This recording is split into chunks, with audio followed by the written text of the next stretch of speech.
Please rise.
Please be seated.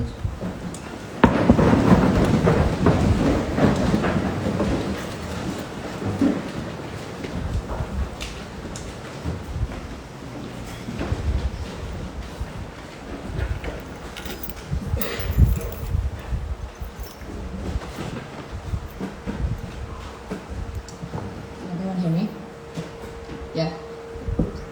Tonight, we commemorate the 24,213 lives sacrificed in defending the state of Israel in an act of terror.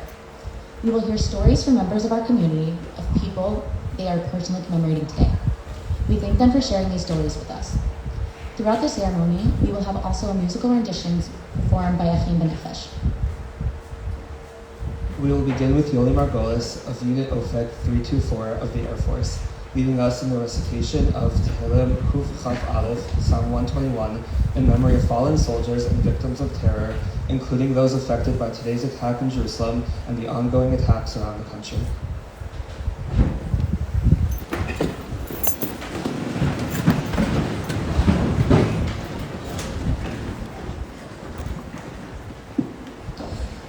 Shir Amalo, Sesayina Eleori, Me'ayin Yevo Yisri.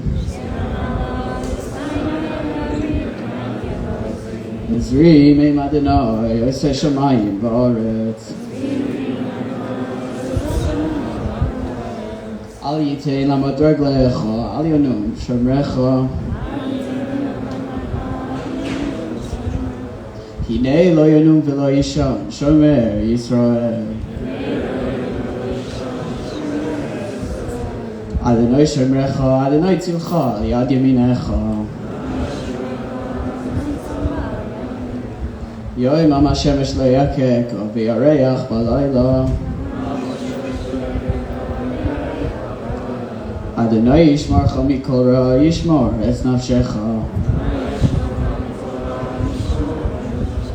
Adonai Yishmar Tzischa V'oecha, Me'ata V'yad Olam.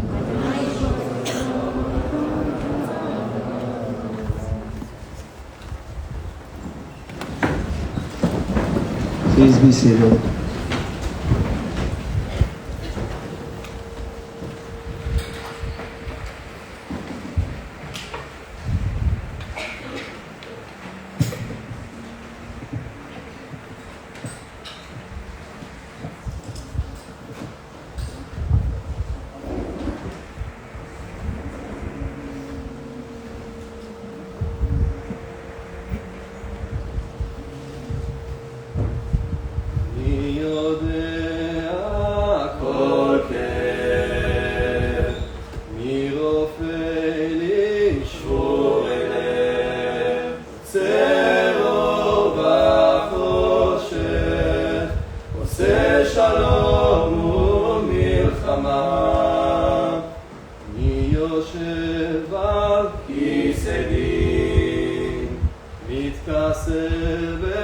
ברחמים, אוכל וסולח,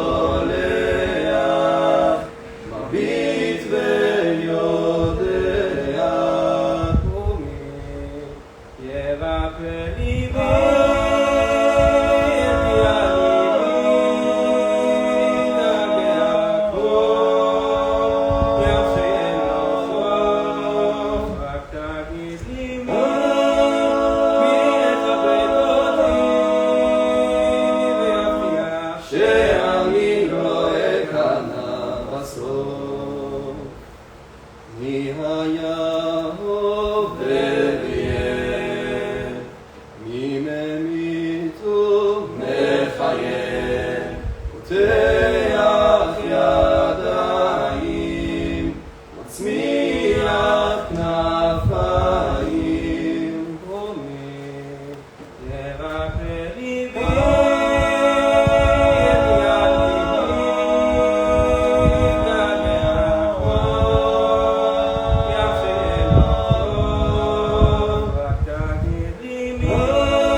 and Adira Waldman will now share memories of Ido Baruch.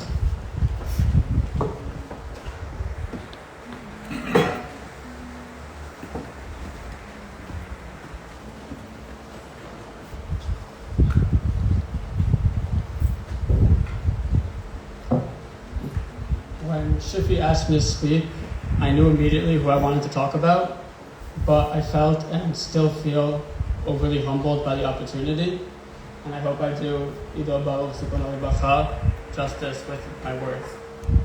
I'm a numbers guy, that's how I understand the world around me. So here's a number, 90.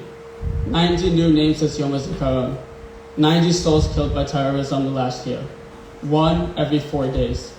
About twice a week, a new family enters the heartbreaking world of being a mishpacha shekula, a family deprived of a close relative through death.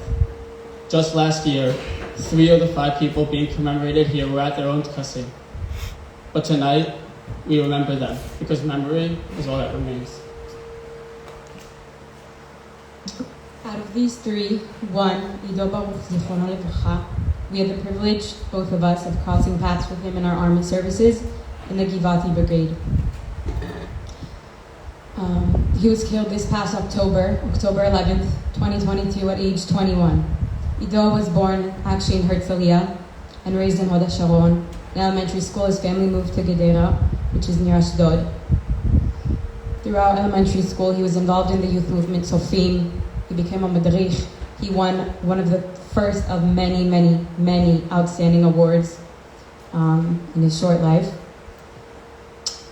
At the end of high school, he also received another outstanding award, a badge of honor given by the head council of Gedera for his outstanding social distinction. After high school and before the army, Ido did Shnat Shehut, in addition to his army service. There he met his girlfriend Roni, and they were together ever since. I'm going to read a quick, something that Roni wrote. I translated it to English, so it's a bit off, but. To lose a boyfriend at the age of 21 is not something that I thought could happen or something that I could ever cope with. Ido and I met during our year of national service before the army. Since the beginning, we instantly became very close friends, and from this stemmed our ginormous love. When Ido was killed, we were together almost 3 years, years in which we were inseparable. It was a special relationship that was rare for such a young couple. Everyone, including us, knew it was us until the end, but no one expected that this end would be so soon. Despite the immense loss and the way it had to end, I wouldn't give up a minute of being with Ido. He was the best person I knew. I'm not the only one who can say that, but I am the only one who could say that he was the best boyfriend that any girl could ever wish for. He knew how to give and express love in the most beautiful way possible. He knew how to fill the heart and bring a smile in a split second. I miss the surprise phone calls from you when you somehow found free time in between all of your tasks in the army to ask how my day was. The surprises, the messages, the meals together, the jokes and the words, only you know how to keep me at peace. It's already been half a year without you, and I'm learning to continue life with a smile because you love to see me just smiling. Ido Baruch, as he was known by his friends, led a life of going above and beyond. His army service was no exception.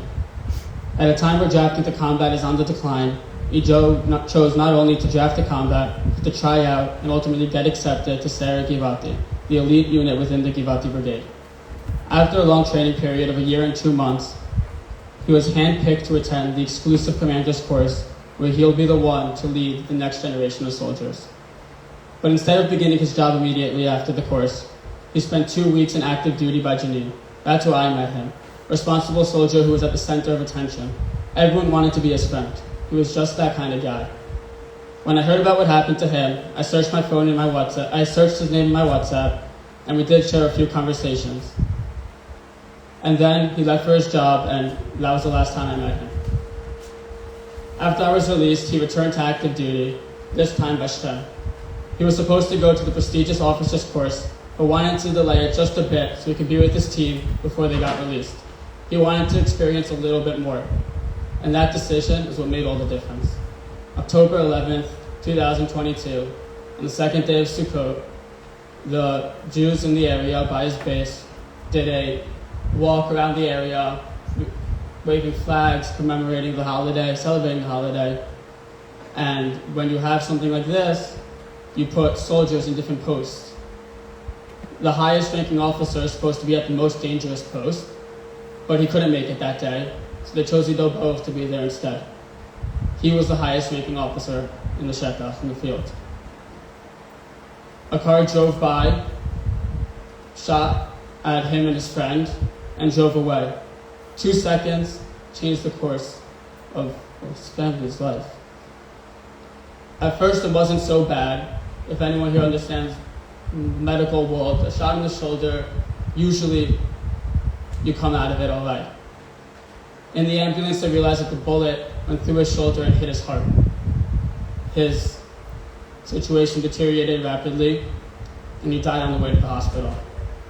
There, his family was waiting for him, and the mom received the worst news in the world. The news that turned her little Ido Baruch into her little Ido Baruch, Zichrono Livracha.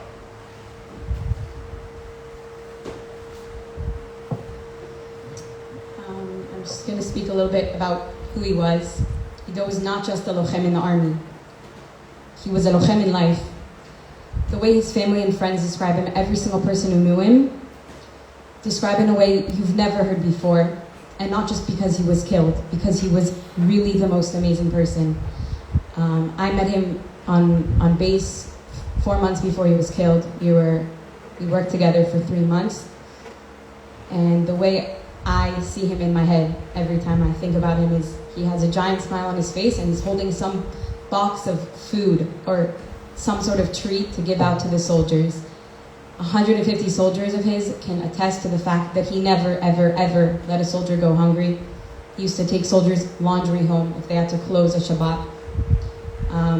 So when I worked with him, his job was called a Rasap, which means he was in charge of all the logistics for 150 soldiers, food, bedding, everything. And this is usually a job where people get and become very lazy in, and it's very easy to not do a good job. But this Ido took this job, which was literally about giving, and he turned it 3 times over, and he literally gave more than anyone ever thought could be possible in a job, which the job was to give and to just be good. I had the privilege of speaking to his father this week, Ido's father, and they actually started a movement in his honor, just with the quote, "Taseh tov, tekabel tov." This quote describes Ido in every single way, and I asked his father, obviously this describes him, and every single person who knew him knows that this is Achi matim lo ba'olam. It's exactly the way that one would describe him, but what's the story behind it? And he told me, Ido is a DJ. Many people really had the privilege of hearing his music all over Israel.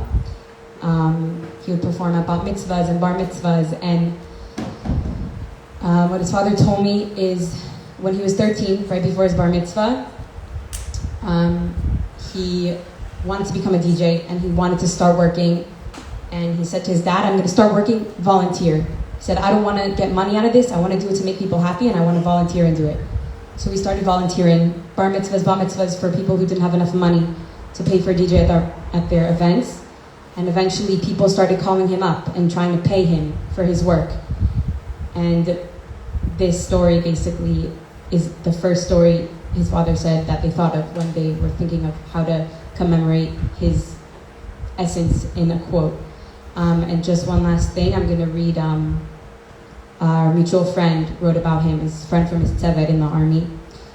The quote, "Do good, receive good," also translated from Hebrew, characterizes you in such a fitted way, dafka, because of its simplicity.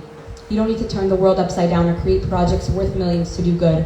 The good is within arm's reach. In a hug to your mother, creating smiles for a bat mitzvah girl, a compliment to a friend, asking how your friends are or your soldiers are doing and making sure they are fed, a smile to a friend in your tzevet while carrying the stretcher. The simpler the deed, the more not obvious it is. On the tags that we got after the march during basic training, a quote of Hadar Golden, another soldier from Givati that was killed in Tzuk. It's written, "In life there are 2 options, to focus on yourself or to do big things." Ido chose the second option. In every single place that his feet crossed over. There's one thing that I take from Ido, it's to do good. Each person simply did good, no need to move mountains, just a small good, a simple good. The world would become a better place, exactly how you always wanted, Ido.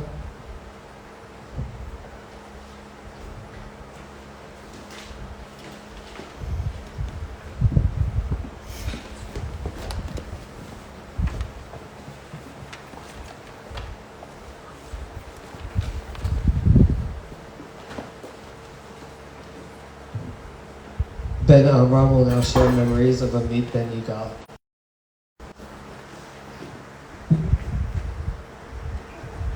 The most challenging part for me about Yom Hazikaron is not the moments of silence or hearing the stories about how these soldiers and victims fell, but hearing the stories of who these fallen individuals were.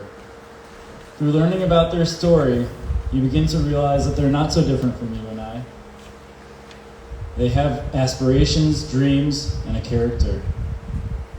This realization came to me during my service, waiting for the time to pass on the border patrol.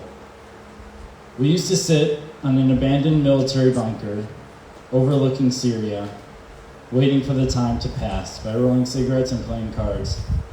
One mid-August afternoon, an older man, his children and grandchildren approached the bunker. He was retelling his story of the Yom Kippur War, the story of the hill we were sitting on, called Tel Saki.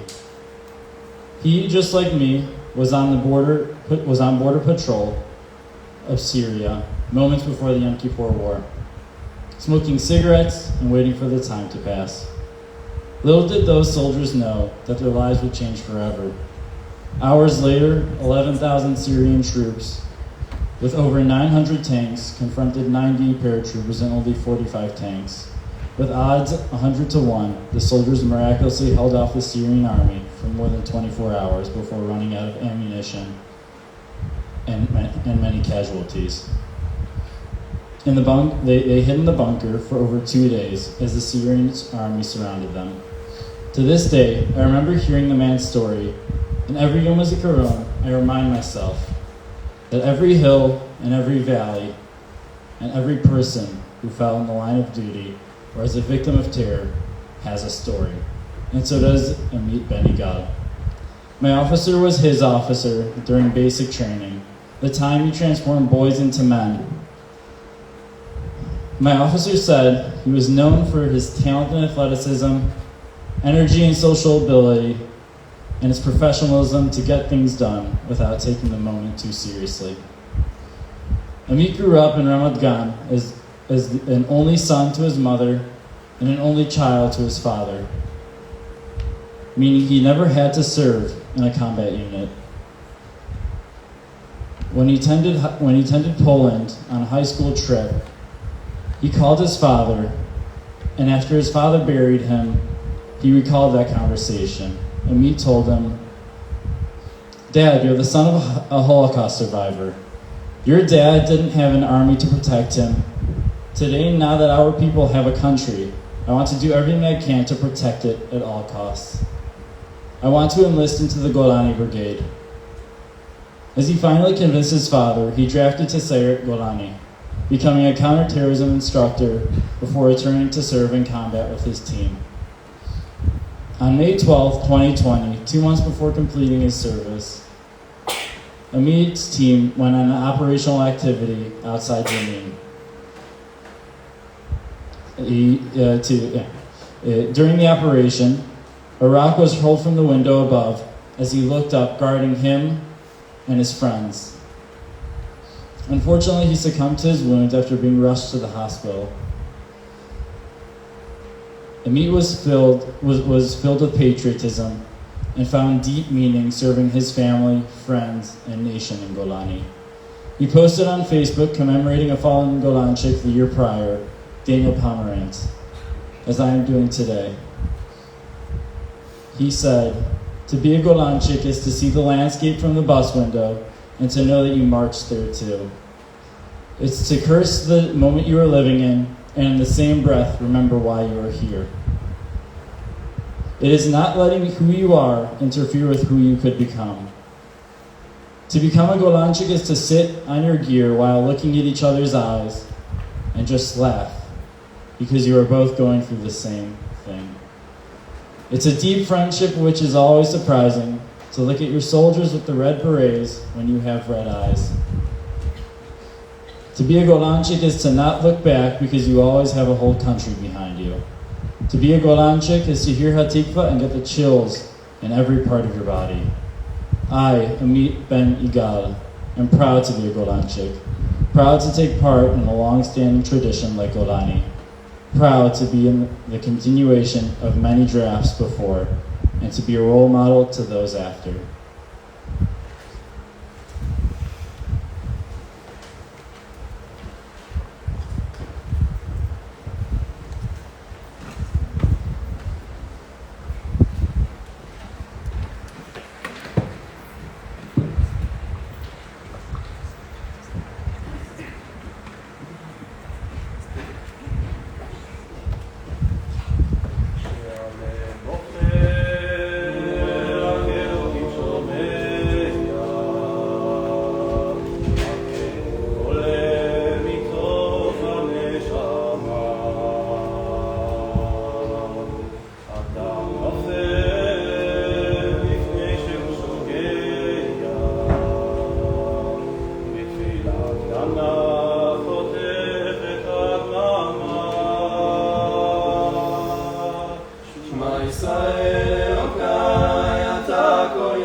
שיגמר שיגמר, כי לא נותר בי כוח.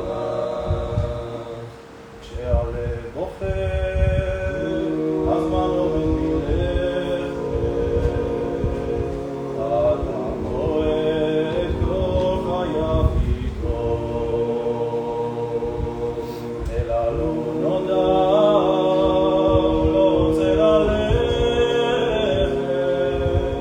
נהיה רקב קורא על ספתהו. שמע ישראל אלוקיי, אתה כל יכול, נתת לי את חיי, נתת לי הכל. בעיניי דמעה, הלב בוכה בשקט, וכשהלב שותק, הנשמה זועקת. שמע ישראל אלוקיי, עכשיו אני לבד, חזק אותי אלוקיי, עשה שלא אבחר. הכאב גדול ואין לאן לברוח, עשה שיגמר, כי לא נותר בי כוח. עשה שיגמר, כי לא נותר בי כוח.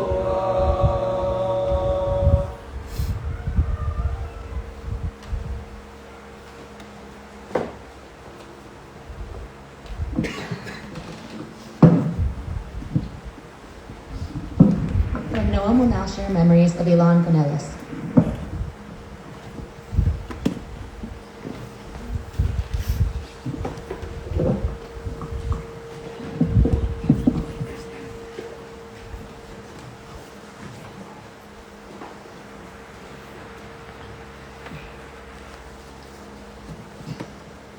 February 11th, 2019, a little bit over 4 years ago. I remember sitting down for coffee with Ilan Canellas at the Starbucks on Broadway, just off of 115th Street, right across the street from Columbia. Working with the demographic of people in their late teens and 20s. You often meet people when they're still figuring out who they want to be. And you assume that your relationship is beginning early on toward the start of their story, the story of their life. And that was my unstated assumption as I got to know Ilan in that coffee shop that day. Except that Ilan was murdered on the afternoon of Monday, February 27th, less than 2 months ago, in a shooting attack in the Jordan Valley. He was driving to a wedding. He was visiting Israel for a few weeks on break from his job in New York. He had just spent the last week traveling through the north of Israel with his brother, hiking and visiting historical sites, which were some of his greatest loves. A Connecticut native, he fell in love with Israel on a trip with his 8th grade class and had come to Israel after high school, first to learn in yeshiva, and then he decided that he wanted to serve in the army, not in a volunteer capacity, but as a citizen. So he made Aliyah, and he served as a computer programmer in Mofet, returning to the US to study at Columbia in 2018, which is where I got to know him. At that day in the coffee shop, he talked about wanting to get back to Israel after college at some point, to settle here for good, something that he'll never have the chance to do. People often talk about tragedy as leaving unanswered questions. But when I think about Ilan, I think about all of the unasked questions, the questions that he would have asked and now will never have the opportunity. You see, he was known for having an insatiable appetite for knowledge in all of its varied forms, from geography to the culinary arts, to birding, to history. His parents at his funeral talked about how he could identify every bird, flower, capital city, car, make, and model that drove by their house. His brothers talked about how he would dissect everything. He would question everything. Shortly after he passed, I was looking back through my texts, as one does, with Ilan, and I remembered an exchange that exemplified this trait. He and his roommates, you in this room have probably asked me at some point, and his roommate had asked me about how to kasher. I hadn't even spoken to Ilan directly about it, but I guess word got to him through his roommate about my view. And he just texted me out of the blue without any introduction, interrupting whatever our previous conversation was. This, no hey rabbi or anything like that. Just says, hold on a second. You can't kasher a frying pan with hagala? Why not? Without getting into the halachic minutia, I explained to him why I thought it had to be kasher in this particular way. And he responds, well, what about this? What about that thing? One time I learned about this. And we went back and forth over text for quite some time until he was satisfied with my answer. It wasn't that he was looking for an easy way out. He really needed to understand the principles, the logic of everything. Relatedly, my friend Rabbi Tubi Brander, Rabbi of Ilan's family shul, related that he loved to dissect and to analyze and to ask deep probing questions. He said that when the local market in their hometown in West Hartford came under kosher supervision, Ilan had so many questions about the intricacies of their supervision that he finally just said, Ilan, why don't you come with me to see it? And for 40 minutes, they covered every nook and cranny of the kitchen of Crown Market in West Hartford, Connecticut. His brothers said at his funeral that he was one of the most frank and direct people you could meet. I remember my early conversations with Ilan and those intense, frank questions he would ask. And when you were first getting to know him, you'd be thinking to yourself, dude, chill out. What kinds of questions are these? Until you understood that this was part of his thirst to understand more about the world around him and to understand more about you, and that there wasn't anything awkward about it. Sometimes directness is seen as being in tension with an amicable relationship, with having a good relationship. But with Ilan, his directness was something that endeared him to people. He was incredibly social and connected to so many different people in different circles. And with that, I'll close with a final story from Ilan's good friend Mark Cohen that he told me the day after Ilan passed away. I had gone to bed at night seeing that there was an attack in the Jordan Valley. And as one does, one searches for signs. Did I know this person? I saw that it was an American citizen. And I remember going to bed, it was late at night, saying, this is terrible, and I hope I don't know this person. And I woke up in the morning to multiple texts from alumni at Columbia, knowing that it was Ilan. And Mark told me the following story the day after Ilan's death. Mark was a year ahead of Ilan at Columbia, and up until that point, they sort of knew each other. And they decided to live together in Ilan's second year. And the first week that Ilan moved in, he turns to Mark and he says, you know, now that we're friends for life. I'm really good at keeping in touch. You're stuck with me forever. You can't get rid of me. That's who he was. And now we're stuck with only the memory of the good that Ilan Ganeles brought into the world. Yehi Zichro Baruch.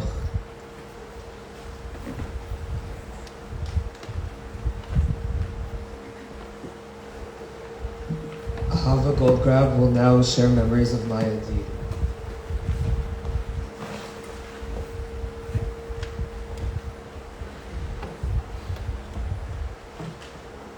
Maya D., the daughter of Lucy Shem Daman and Rabbi Leo D., made Aliyah to Efrat from England in 2014. Although she was a grade younger than me, we attended the same elementary school, high school, and Midrashah. And while we weren't close, we would occasionally speak to each other. The Before coming to Mizrachi, Maya spoke to me to hear about my experience. When I lost a friend from my year in Mizrachi, Maya was one of the first girls to reach out and offer her support. On Holomed Pesach this year, on Friday, April 7th, Maya and her family were driving up north to enjoy the rest of their to come to her rooms 4 days later. As someone living in Gush, I'm hearing stories from Maya's neighbors, who have been sharing about her and her family. It's a tremendous loss for us all. And we're all heartbroken for the family torn apart.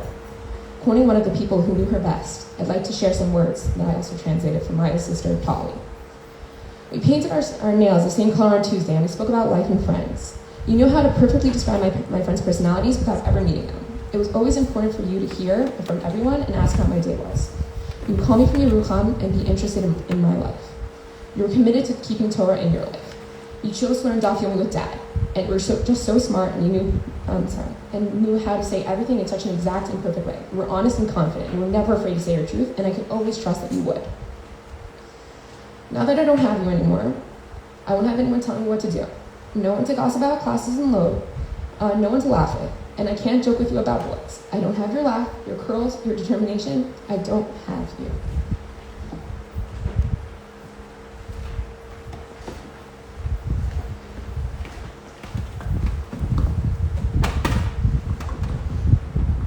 During Operation Protective Edge, in summer 2014, Sean Monshine's military vehicle was hit by an enemy missile.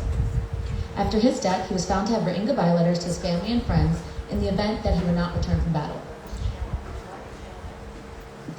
This is what he wrote, as performed by Hanan Ben-Ari. Please direct your attention to the screen.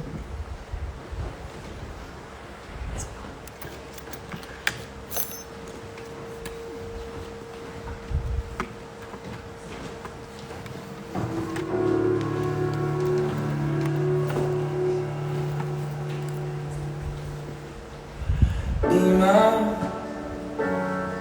אני אוהב אותך באמת.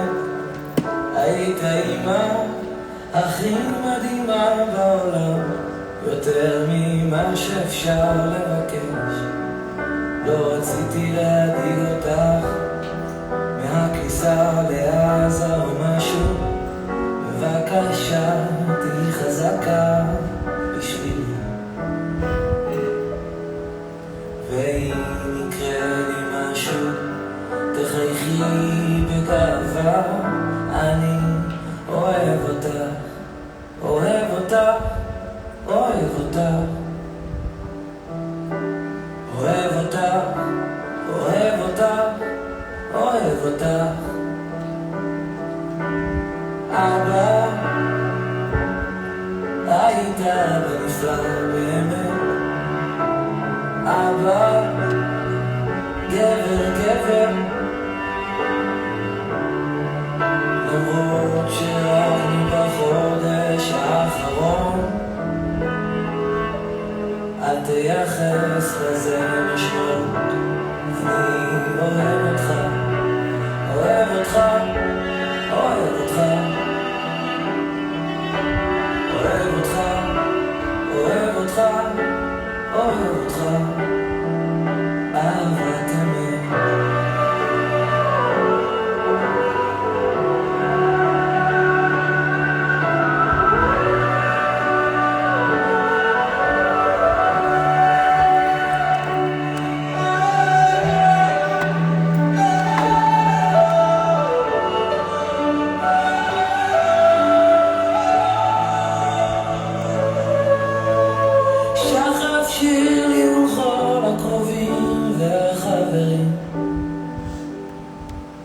אני אוהב אתכם, אוהב אתכם, אוהב אתכם. אני אתגעגע אליכם ומקווה שלא תתגעגעו אליי, כי אני שמח שנפלה בחלקי זכות ליפול למען המדינה שלי. אני אוהב אותה, אוהב אותה, אוהב אותה, אוהב אותה, אוהב אותה, אוהב אותה. אז אם אתם קוראים את המכתבים כנראה שהלכתי לישון. לילה טוב, שום.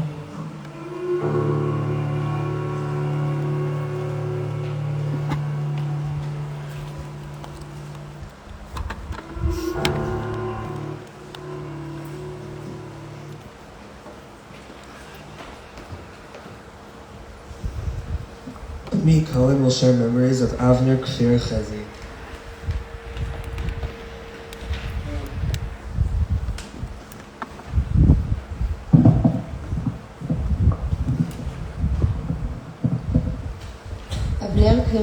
Avner Kfir Chezi, Zichrono Livracha, was a son to Sarah and Zcharia Chezi.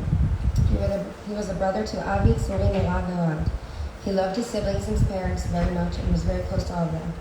Avner was also my mom's fiancé. People say about Avner that no matter how good or how bad the day was, he always had a smile on his face and was always happy. Avner had a big heart and loved helping others around him. He knew how to listen to people and always knew the right words to use to make every situation better. He would volunteer to different things, and wherever he was, there was always happiness there. When Avner was drafted into the army in July 1996, it was obvious to him and his family that he was going to fight in a combat unit. He passed his basic training and his paramedic training and started serving near the border of Lebanon, which is one of the hardest areas to serve. By becoming a paramedic in the army, he was able to fulfill his dream of serving his country and continue to help others at the same time. Avner's commanders described him as a humble and professional person. The commander-in-chief of Tzal said about him, and I quote, "מפקדיו של אבנר מתארים אותו כאדם צנוע וכחובש מצרי ביותר. He was a responsible and disciplined soldier. He always did his job with full dedication." When Avner got drafted into the army, my mom was really worried and scared because of all the things that can happen to him. But the more time passed, the easier it was for my mom. She got used to living with the stress and convinced herself that she could spend every day of her life imagining worst-case scenarios. At one point in Avner's service, he was assigned to accompany a group of soldiers as they made their way to and from Mutzah Bufo, which is inside of Lebanon. His job was to be there just in case of an emergency. One day, he was traveling with his group to Mutzah Bufo. A rocket hit the jeep he was on. While other soldiers in the jeep were injured, Avner was the only one that got killed on the spot. Even though he was the medic of the group, his friends all tried to help save him, like he always did for them, but it was too late. Avner passed away on March 19, 1997. B'yom Yud B'Adar Bet Tafshin Nun Zayin. The very moment that the news reached my mom, her life, along with the lives of all of Avner's family and friends, changed forever. They were planning on getting married after he was going to get out of the army. Avner's mom said to everyone, "כה חסר לנו אותו במשפחה, ולקרן חברתו שהיום היא ביתנו חלק מהמשפחה." Although Avner is missing in our family, his fiancée Karen, who is still with us today, was and will always be part of this family.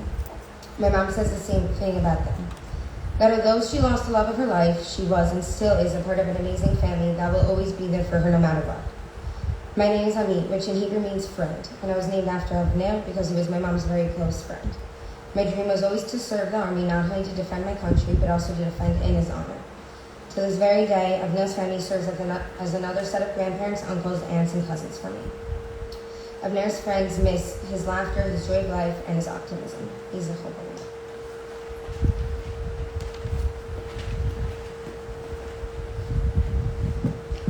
Please rise for the singing of Kel Malay Mishaber for the IDF and Hatikva.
שמות הקדושים נלחמו בכל מערכות ישראל, המחתרת ומצווה הגנה לישראל, ושנפלו במלחמתה ומסרו נפשם על קדושת השם עד הארץ. בעבור שאנו מתפללים אלו נשמותיהם, לכן בעל הרחמים יסתירם בסתר כנפיו לעולמים, ויצרור לכם את נשמותיהם, אדוני הוא נחלתם, וגן עדן מנוחתם, וימוחו בשלום על משכנותיהם, ותאמרו לכל ישראל זכותם ויעמדו לעולם לקץ הימים, ונאמר אמן.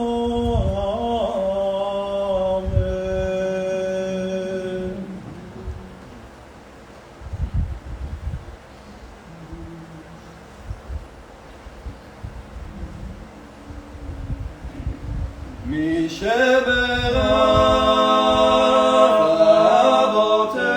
אבותינו אברהם יצחק ויעקב, הוא יברך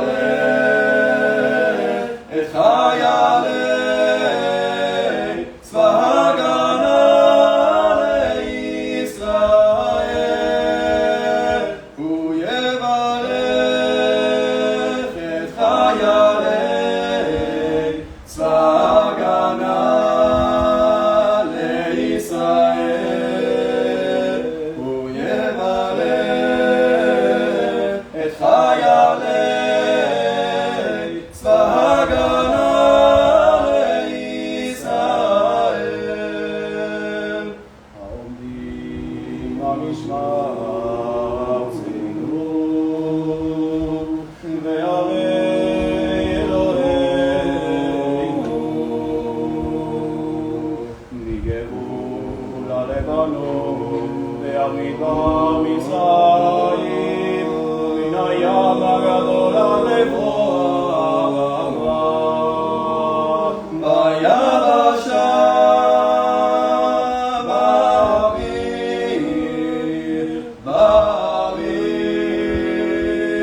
ובים, הוא יברך